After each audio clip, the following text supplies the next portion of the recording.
तबलीगी जमात के तमाम समर्थक जो अभी तक टीवी पर आ रहे थे, उन्होंने इस बात का समर्थन किया कि मुरादाबाद में डॉक्टर, स्वास्थ्य कर्मियों और पुलिस वालों के साथ जो मारपीट हुई है उसके अपराधियों पर एनएसए लगाया जाना चाहिए। तो सवाल यहां ये उठता है कि फिर तबलीगी जमात के मौलाना साद के खिलाफ एनएसए क्यों ना लगे, जिन्होंने इन लोगों को जो कम पढ़े लिखे हैं, समाज के निचले तबके से आते हैं, उन्हें निजामुद्दीन मरकज बुलाकर सरकार के खिलाफ भाषण दिया, बीमारी को अल्लाह का खौफ बताया और यह कहा कि जाइए मस्जिद में चले जाइए, डॉक्टर के पास मत जाइए। ऐसे मौलाना साद को के ऊपर साजिश की धारा लगी है, गैर इरादतन हत्या की धारा लगी है। तो मुरादाबाद केस की तरह जैसा योगी जी ने किया, इन पर एनएसए क्यों ना लगे, जैसा शिवराज सिंह चौहान ने इंदौर में किया, इन पर एनएसए क्यों ना लगे, क्योंकि इन्होंने जो कुछ किया है वो इस देश के खिलाफ है, वो इस महान भारत देश के खिलाफ है, इंडिया देश के खिलाफ है जिसमें ये रहते हैं। सीधे वेदभूषण जी के पास चलता हूं। वेदभूषण जी, एनएसए का फिट केस है? दीपक जी, ये केवल एनएसए का और प्रवर्तन निदेशालय का, ईडी का केस नहीं है। मैं आपको बताता हूं, मिडिल ईस्ट कंट्री से, जॉर्डन से, बहरीन से, दुनिया से इनके पास में रकात, जकात और खैरात, तीन तरह से सैकड़ों हजारों करोड़ रुपए अकेले मौलाना साद के पास नहीं। ये जो आपके टेलीविजन पर मौलाना बैठे हुए हैं, सैकड़ों मौलानाओं के पास में इस तरह का पैसा आता है। मिडिल ईस्ट कंट्रीज में जो ऑयल प्रोड्यूस करने वाले शेख अमीर हैं, अपनी आमदनी का कुछ हिस्सा जकात, रकात और खैरात में बांटते हैं। इंडिया, पाकिस्तान और बांग्लादेश, वहां से इस तरह का पैसा आता है जवाब और इस तरह की देश विरोधी गतिविधियों में आता है। अभी मैं बताता हूँ क्या क्या। इसके अलावा ये अबेटमेंट के दो चीजें होती हैं, अबेटमेंट और क्रिमिनल कॉन्स्पिरेसी। अब मैं बताऊंगा किस किस चीज के जिम्मेदार हैं जो इन्होंने अबेटमेंट की है। ये अबेटमेंट के जिम्मेदार हैं डिजास्टर मैनेजमेंट एक्ट के, पासपोर्ट एक्ट की वायलेशन हुई है। सैकड़ों पासपोर्ट पर जो टूरिस्ट वीजा को लेके आए हुए इनके एजेंट गिरफ्तार होंगे। इन्होंने जो विदेश यात्राएं की हैं उनकी परतें खोली जाएंगी। एपिडेमिक एक्ट जो इन्होंने लागू किया जाएगा इनके ऊपर। अभी आप 304 और एनएसए की बात कर रहे थे, मैं आगे की बात कर रहा हूं। इनके अबेटमेंट की वजह से जो पूरे इंडिया में राइटिंग हुई है, दंगे हुए हैं, उसके जिम्मेदार हैं। डॉक्टर्स के ऊपर, पुलिस के ऊपर जो हमले हुए हैं, ये पब्लिक सर्वेंट की ड्यूटी में मदालखत पैदा करने के जिम्मेदार हैं। इनके जो असेट्स इन्होंने इकट्ठे किए हैं, अभी इनकम टैक्स डिपार्टमेंट इनसे पूछेगा इतनी अथाह दौलत कैसे आई, क्या आपने कोई टैक्स दिया?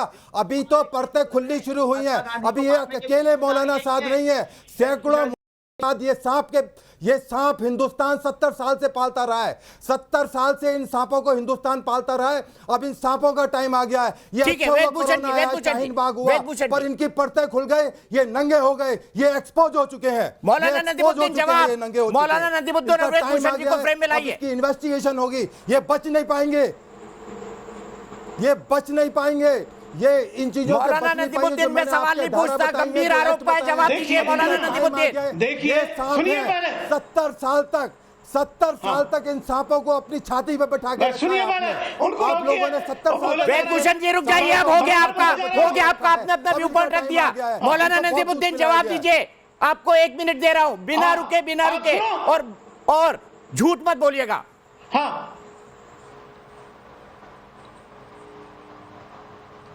हाँ, देखिए, चाहे वो मुसलमानों के एनजीओ हो, चाहे हिंदुओं के एनजीओ हो, सबकी कार्रवाई कराओ। आरएसएस के पास फंडिंग कहां से आती है, कितने आश्रमों में पैसा कहां से आता है, उसकी भी कार्रवाई कराओ। मौलाना साहब पर एनएसए लगाओ, मगर जयराम पर भी एनएसए लगाओ।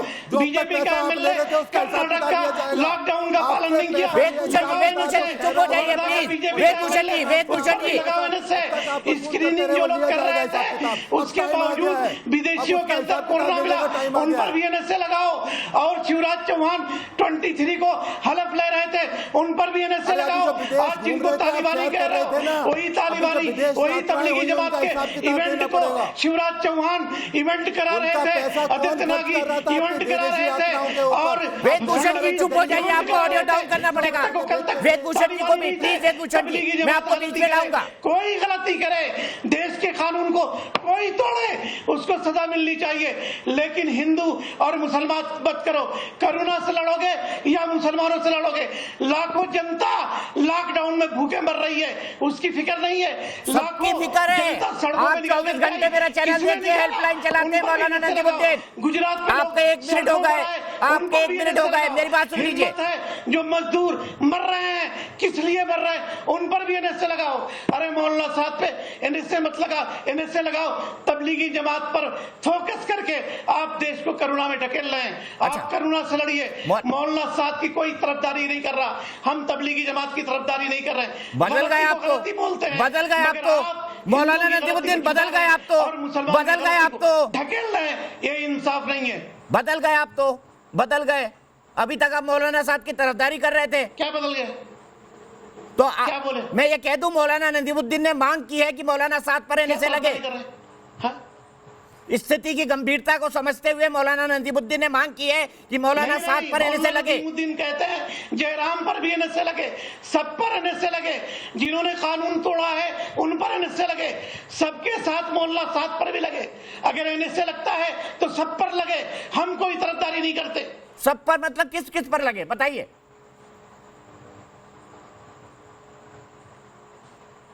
जयराम बीजेपी के एमएलए ने लॉकडाउन का पालन नहीं किया, तोड़ दिया, 400 लोगों को जमा किया। कितने करुणा है, उन पर लगाओ। ठीक है, लगा दो, मांग करता हूं जयराम पर एनएसए लगाओ, हजारों पर मौलाना साहब पर भी लगाओ। जयराम पर एनएसए लगाओ, मौलाना साहब पर भी लगाओ। आगे बोलो।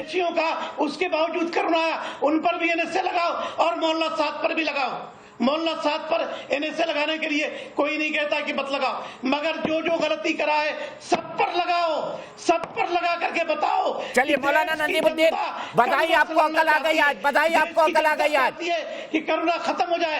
चाहे हिंदू गलती करे या मुसलमान गलती करे, सब पर लगाओ, सब पर लगाओ। चलो मैं मुद्दबीर लगा दे, फैल गया। जो गलती करे सब पर एनएसए लगे। इस एपिडेमिक में जो गलती करे सब पर एनएसए लगे। मौलाना साहब पर एनएसए लगे। मैं लिस्ट दूंगा आपको दीपक जी, सबसे पहले मौलाना साहब का नाम लिखेंगे, सबसे पहले मौलाना साहब का नाम लिखेंगे। सबसे पहले वो आदमी लगेगा जिसने एयरपोर्ट पे लोगों को आने दिया बिना टेस्टिंग के। सबसे पहले मौलाना साहब का नाम लिखेंगे। मैं कल मुद्दबीर की पूरी लिस्ट दिखाऊंगा। जो नमस्ते ट्रम्प करा रहा था हिंदुस्तान के अंदर, सबसे पहले उस आदमी के ऊपर लगे जो नमस्ते ट्रम्प करा रहा था। भैया आप मोदी जी का विरोध करते हैं, पर मोदी जी के विरोध के नाम पर देश का विरोध तो मत करिए, इंसानियत का विरोध तो मत करिए, मानवता का विरोध तो मत करिए, इस महान देश का विरोध तो मत करिए। मुजफ्फर, थोड़ी तो शर्म रखिए। लोगों के ऊपर लगे जिन्होंने 15 लाख लोगों को हिंदुस्तान के अंदर बिना टेस्ट के, बिना सर्वेलेंस के आने दिया। मैं नहीं कह रहा हूँ, ये हिंदुस्तान के खुद कैबिनेट सेक्रेटरी ये बातें कह रहे हैं। और बड़ी सुनने लगी सरकार की बातें, अब अच्छी लगने लगी सरकार की बातें। जब आपने कोरोना फैला दिया तो बोल रहे सरकार की बात को मानो। बड़े डबल स्टैंडर्ड है आपके। सीधे संगीत रागी जी के पास जाता हूँ। संगीत रागी जी बताइए, ये जमात आखिरकार सिखाती क्या है? और एक फ्रेम में चल रहा है मौलाना साहब का आलीशान फार्म हाउस, एक बढ़िया सा स्विमिंग पूल, मर्सिडीज की एसयूवी जिसकी कीमत 1 करोड़ से ऊपर है, विदेशी करेंसी के सेजों पर सजा उनका रिश्तेदार। सबकी ऑडियो डाउन करिए। संगीत रागी जी बताइए, ये कितना बड़ा दोगलापन है अपनी ही जमात के साथ। मौलाना साहब का फोटो दिखाइए फार्म हाउस की, मौलाना साहब की आलीशान जिंदगी की। देखिए दीपक जी, यदि तबलीगियों के यदि बात की जाए तो उनका एक ही मानना है कि इस्लाम के अतिरिक्त और भी सारे धर्म, सारे विश्वास, सारे पंथ कुफ्र हैं। इसलिए मैं बार बार कहता हूं कि तबलीगी जमात, तबलीगी एक प्रकार से मानव बम प्रयोग करने की, मानव बम बनाने की प्रयोगशाला है। और इसकी सोच एक आज से लेकर के 1400 साल पुरानी एक कबीलाई जमात का जो सोच होता था, उस प्रकार का सोच है। ऐसे सोच वाले लोगों को आज के आधुनिक युग में रहने के लिए कोई स्थान नहीं है। ये थोड़ी जाति हो गई संगीत रागी जी, मेरे ख्याल से। मैं सुन लीजिए ना, ये थोड़ी जाति हो गई। मैं डिसएग्री करता हूं इस बात से। अगर आप डिसएग्री कीजिए, मैं वही बोल रहा हूं जो कुरान में लिखा हुआ है, मैं उससे बाहर नहीं बोल रहा हूं। मैं तबलीगी जमात तक ही सीमित रहता हूं। संगीत रागी जी, मुझे रुकना पड़ेगा। मेरे ख्याल से मेरा आज का सिर्फ एक एजेंडा है कि मौलाना साहब पर एनएसए लगे। मैं दिखा रहा हूं। बिलाल खान बताइए, ये डबल स्टैंडर्ड है मौलाना साहब के। चेलों को बोलते हैं, जमातियों को बोलते हैं भेड़ बकरी की तरह रहो मरकज में। तस्वीरें दिखाई हमने, एक तरफ भेड़ बकरी की तरह मरकज में और यहाँ पर आलीशान farm house, swimming pool. Bilal Khan बताइए, मौलाना नदीमुद्दीन मत चिल्लाइए, ब्लड प्रेशर बढ़ जाएगा। बिलाल खान बताइए, 1 मिनट तक नहीं रोकूंगा आपको। बताइए, ये मौलाना साहब का डबल स्टैंडर्ड नहीं है जिसको हम बोलते हैं दोगलापन हिंदी में। पहले सुनिए, ये इनकी पर्सनल प्रॉपर्टी है। जिस तरीके से राठी जी की सोच है ना, ये एटॉमिक बम बोल रहे हैं और ये इन जैसे लोगों को, इनके दिमाग में जो गंदगी भरी पड़ी है, पहले तो मैं उसको मजम्मत करता हूँ कि आपके इतने बड़े चैनल पर इस तरीके से ये बात कर रहे हैं। मैंने इनको रोक दिया, बिलाल अपनी बात कहिए, ज्ञान मत दीजिए, अपनी बात कहिए। ये ढिमका ऐसा नहीं करना। हमें कोरोना को कोरोना की तरफ से क्यों नहीं देख रहे हैं आप? तो मौलाना साहब ये बात क्यों नहीं समझे? हजारों लोग खत्ता हो गए मेरे देश का मजदूर, क्यों सूरत के अंदर, अहमदाबाद के अंदर, हैदराबाद के अंदर क्यों खट्टा होगा? उसको कोई सवाल नहीं करेंगे आप। हमेशा आपका सवाल एक ही रहता है, क्यों मजहब के नाम से जोड़ना चाह रहे हैं इस बीमारी को? आप समझ क्यों नहीं रहे हैं? आप देश में क्यों आग लगाना चाहते हैं? मौलाना साहब ने ऐसा क्यों किया? इसका क्या जवाब है बिलाल खान? क्या इस मुस्लिम वाली, उससे कैसे जीत पाएंगे हम? नहीं, ये बताइए आप मुझे। मेरी कोई हिंदू मुस्लिम की आइडियोलॉजी नहीं है। मैंने हिंदुओं के पाखंडियों को भी घेर घेर कर मारा है। मैं मेरा वीडियो फॉरवर्ड कर दूंगा। जब मैं राधे माँ के खिलाफ बोलता था, आशाराम के खिलाफ बोलता था, राम रहीम के खिलाफ बोलता था, वो वीडियो फॉरवर्ड कर दूंगा। अभी इसके बारे में बताइए, दोगलापन के बारे में, दोगलापन के बारे में बताइए। पर्सनल प्रॉपर्टी है, भेड़ बकरी की तरह आप रखो आम तबलीगी जमात के लोगों को और खुद आलीशान बंगलों में रहो। उसने क्या करा? आपको ये नहीं देखना चाहिए कि मुंबई के अंदर मेरे देश का किसान कितनी बुरी हालत हो गई है उन लोगों की, वो मर रहे हैं रोड। अरे तो मौलाना साहब को ये सोच लेना था ना, मेरे देश का गरीब मुसलमान जो मुझे फॉलो करता है, मैं उसको मौत के कुएं में क्यों ढकेल रहा हूँ? आपको देखिए, मैं वीडियो भी दिखाता हूँ, आपको व्हाट्सएप कर दूंगा। वो आप खबर नहीं चलाएंगे कि उनके कितने बुरे हाल हैं। जो हमारे प्रधानमंत्री ने आदेश दिया, लॉकडाउन किया, उसका सबने पालन किया, लेकिन उसके लिए हमारी सरकारें क्या कर रही है? डॉक्टरों के लिए हमारी सरकारें क्या कर रही है? किसान के लिए क्या कर रही है? पुलिस के लिए आप ग्राउंड लेवल पर आइए ना, डिबेट। पुलिस को तो मारने के लिए बाहर निकल के जमातियों ने पीट पीट के, डॉक्टरों जमातियों ने पीट पीट के क्या हाल किया बताइए ना। पेशाब क्यों कर रहे थे वहां पर क्वारंटाइन सेंटर में जमाती? करने की साजिश पॉटी क्यों कर रहे थे? बिलाल खान जवाब दीजिए। तबलीगी के समर्थक बने बैठे हैं बड़े, बताइए क्यों कर रहे थे? नर्सों के साथ छेड़छाड़ी क्यों हुई? एलएनजीपी अस्पताल में एक डॉक्टर के साथ अभद्रता क्यों करी जमातियों ने? जवाब दीजिए इसका। जमात ये फेक न्यूज चलाना बंद करिए। जो ये कर रहा है उसके लिए हम खुद कह रहे हैं, डॉक्टर हमारे लिए सलूट है, वो हमारे देश के इस वक्त योद्धा है। ये जान मौलाना साहब ने इसके खिलाफ उनको भड़काया और आप उनका समर्थन करते हैं, शर्म आनी चाहिए। और मुझ पर आरोप लगाते हैं कि मैं हिंदू मुसलमान कर रहा हूँ। जवाब दीजिए। आपने परसों से एक न्यूज चलाई थी कि बांद्रा में जामा मस्जिद के सामने लाखों लोग इकट्ठा हो गए। अभी जब इन्वेस्टिगेशन हो जाएगी ना, मालूम पड़ जाएगा। देश के हमारे वो देश की बाजू, उसमें भी हिंदू मुस्लिम देख रहे हैं आप। कोरोना की तरफ दीपक जी, आप इतने बड़े पत्रकार हैं, आप ऐसे क्यों कर रहे हैं? पहले आप ऐसे नहीं थे, लेकिन आपकी पता नहीं क्या हो गया आपको। ये क्या बिलाल खान, मतलब आप बिलाल खान पहली बार तुम्हारा कोई पाखंडी मेरे हत्थे चढ़ा है ना? पहली बार तुम्हारा कोई जमात का पाखंडी मेरे हत्थे चढ़ा है। मैं आपको बहुत आशाराम की तरह अंदर ना करवाया तो नाम पलट दूंगा। अपनी आशाराम की तरह अंदर ना करवाया तो नाम पलट दूंगा। जो आप ये कर रहे हैं ना, करा रहे हैं, देश समझ रहा है इसको। सर, जो सच्चाई है उसको दिखाइए। जो भी गलत करता है देश के साथ, कोरोना के लॉकडाउन, मौलाना साहब ने गलत किया कि नहीं बताइए? मौलाना साहब ने गलत किया कि नहीं बताइए? मौलाना साहब ने कोई समझी सोची साजिश नहीं करी। जब 23 तारीख में आपको पता है, जब उनके लोगों ने बता दिया था, ऐसे ही काम ऐसे ही हुए। अमेरिका की बात हमारे प्रधानमंत्री जी वो देते हैं कि अभी उन्होंने अमेरिका के अंदर के इतने लोगों को वहां पर संक्रमित हो गए, लेकिन हमने इंडिया में ये कर दिया। वहां के लोगों ने तो ऐसा नहीं करा। सेम ऐसी मैं इस्कॉन टेम्पल की बता रहा हूँ, मंदिर में ये हालात हुआ था। ठीक है, मंदिर का जवाब ले लेता हूँ। संगीत राय कीजिए, मंदिर का जवाब दीजिए। इस्कॉन टेम्पल लंदन में क्या हुआ? फिर मैं एलन राव के पास जाऊंगा। क्विकली जरा, एलन राव साहब, बड़ा ज्ञान है सबके पास, बड़ा ज्ञान है। मौलाना साहब ने कुछ गलत नहीं किया। जिम्मेदार चैनल हो, राधे माँ, आशाराम, राम रहीम, रामपाल, सबको उनकी कानूनी जगहों पर पहुंचाया है। मौलाना साहब को भी पहुंचाऊंगा। एनएसए लगेगा उनके ऊपर। संगीत राय की जवाब दीजिए। उनको बोलने का संगीत राय जी को टाइम देते हैं कि कुछ भी बोल देंगे वो। दीपक जी, जब गलत बोल रहे थे तो रोका उनको। दीपक जी, इस्कॉन टेम्पल से जुड़े हुए किसी भी व्यक्ति ने वहां की सरकार के साथ सहयोग करने से बिल्कुल मना नहीं किया, बल्कि उससे आगे बढ़कर के सभी लोगों ने अपने आप को क्वारंटाइन किया, सरकार के साथ सहयोग किया और कोरोना की लड़ाई में जो उनके पास फंड थे उसका भी उन्होंने उपयोग किया।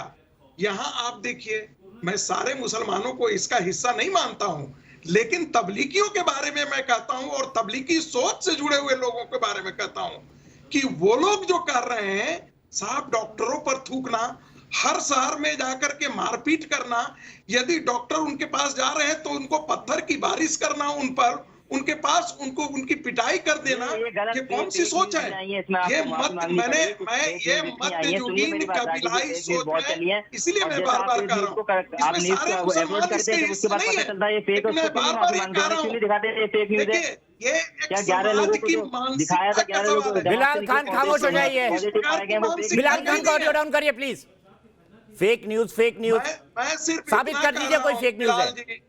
बिलाल जी, मैं सिर्फ इतना कह रहा हूं कि आप अपने ही समाज की मानसिकता का मूल्यांकन कीजिए।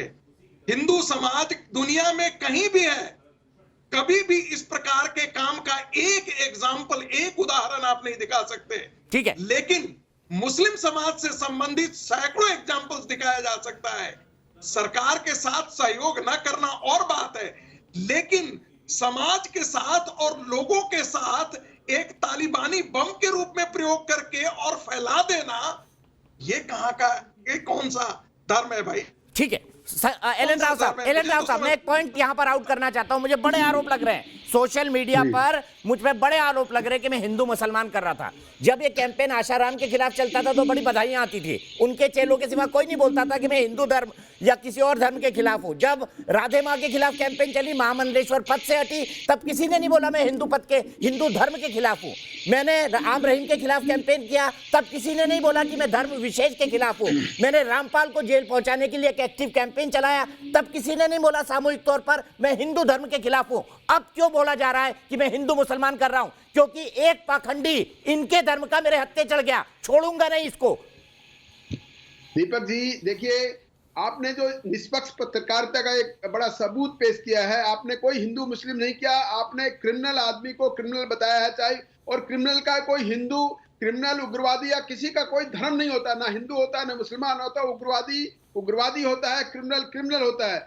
इसमें भी पूरी मुस्लिम कम्युनिटी को कोई दोष नहीं हम दे सकते, लेकिन हाँ जो लोग इसमें जो इस मानसिकता के आदमी हैं, जो ये मतलब गवर्नमेंट की बात को कोई बिल्कुल बड़े लाइटली ले रहे हैं, और हमारे जो वॉरियर्स हैं, जो कोरोना वॉरियर्स हैं, डॉक्टर्स हैं, पुलिस है और दूसरे पैरामेडिकल स्टाफ है, उनके ऊपर जो अटैक कर रहे हैं, थूक रहे हैं, अभद्रता का व्यवहार उनके साथ कर रहे हैं, वो लोग क्रिमिनल हैं। वो कोई भी मैं हिंदू मुस्लिम की बात ही नहीं करता हूँ, वो बिल्कुल क्रिमिनल है, उनको क्रिमिनल की तरह इसको पेश आना चाहिए। और मिस्टर साद हैं, जो मौलाना साद हैं, इन्होंने जो जितनी संपत्ति बनाई है, मैं समझता हूँ आप तो एनएसए तो एक्सप्लोर होगा ही होगा, उसके अलावा ईडी, इनकम टैक्स, पीएमएलए, ये सारे कानून अगर इसके ऊपर लग रहे हैं, अभी लगेंगे तो लग गए सर, पीएमएलए लग गया, फाइनेंशियल सेटबैक होगा इनको। मैं आपको बता देता हूँ, फाइनेंशियल सेटबैक किसी भी जेल से जाने से ज्यादा महत्वपूर्ण है। इनकी जब रीढ़ की हड्डी टूट जाएगी, पैसे का जो फ्लो है वो रुक जाएगा, और जितना पैसा इन्होंने इलीगली तरीके से, जैसा अगर इन्वेस्टिगेशन में आया इलीगल तरीके से पैसा कमाया है, तो वो सारा का सारा ठीक है। सरकार में जब मुदब्बिर जवाब दीजिए, मुदब्बिर जवाब दीजिए, ये कौन सी सोच है?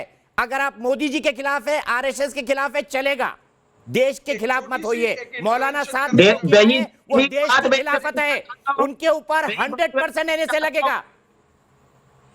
एक छोटा आप नहीं है, आप देखे 70% लोग जो कोरोना के पॉजिटिव हैं, जिनको आप खुद कह रहे हैं कि दूसरे सोर्सेज हैं, वो कहां से आए हैं? उनके खिलाफ, उनके ऊपर एनएसए कब लगेगा? अगर आप बात करते हैं कि झूठी खबरें चला रहे हैं, अगर आप देश के खिलाफ वाकई नहीं है तो आप झूठी खबरें ना बताएं हैं, व्हाट्सएप से पढ़ करके मैसेज आकर के नेशनल टेलीविजन के ऊपर डिबेट ना करें। संगीत रागी जी जैसे लोग अगर एक भी झूठी खबर चलाई है, मुदब्बिर खान चैलेंज कर रहा हूं, अगर एक भी झूठी खबर चली है, केस कर दीजिए, अदालत में मिलूंगा आपसे, अदालत में मिलूंगा।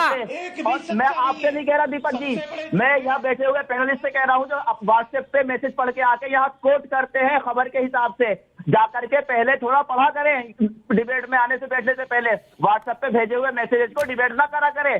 संगीत रागी जी, आप पहले अपनी सोच का इलाज करें, मैं पर्सनली आपको बता रहा हूं, और एक अच्छे डॉक्टर का नंबर भी दूंगा अगर आप मुझे कॉल करेंगे तो। मुदब्बिर, पहले संगीत रागी से पहले मौलाना साद को उस नंबर की जरूरत है, पहुंचाएंगे मौलाना साहब के पास बिल्कुल नहीं किसी है। अच्छे मनोचिकित्सक का मौलाना नंबर। साहब एक विक्टिम है, मौलाना साहब एक विक्टिम है, और पूरा देश के मीडिया और जो ये संगी सोच के लोग हैं, ये उनको अगर अक्यूज बनाने की कोशिश करेंगे, सच एक न एक दिन सामने आएगा, क्योंकि सच नहीं छुपता है। जब आएगा ना तो ऐसे पाखंडियों को बचने नहीं दूंगा। लोगों को भेड़ बकरी की तरह रखते हैं और खुद के स्विमिंग पूल दिख रहे हैं ओलंपिक साइज। ऐसे पाखंडियों को छोड़ता नहीं हूं मैं। खुद ओलंपिक साइज स्विमिंग पूल में, खुद ओलंपिक साइज स्विमिंग पूल में रहते हैं। के खिलाफ नोटों की फोटो आ रही है, नोटों की सेक पे सोएंगे। दीपक जी आप मजाक कर रहे हैं। 4-5 नोट हर बच्चा अपने बचपन में इकट्ठे करता है।